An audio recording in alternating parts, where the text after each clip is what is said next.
მოგესალმებით.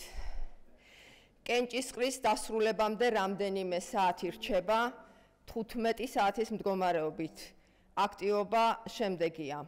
საარჩევნო უბნებზე მოვიდა 991,651 ამომრჩეველი, რაც ამომრჩეველთა საერთო რაოდენობის 28.22% შეადგენს.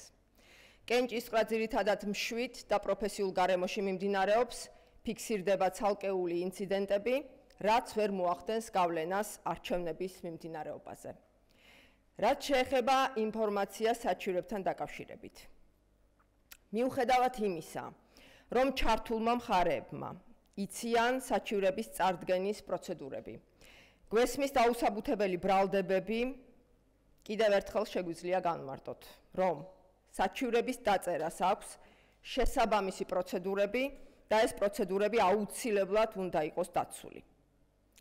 ამ დროისთვის საოლქო საარჩევნო კომისიაში შესულია 5 საჩივარი, რომელიც ძირითადად შეეხება შემდეგ საკითხებს. ეს საკითხებია ფოტო-ვიდეო გადაღების წესის დარღვევა, კენჭისყრის შენობის მოწყობის წესის დარღვევა, საარჩევნო უბნის გარეთ ამომრჩევლების აღრიცხვა. მადლობა ყურადღებისთვის.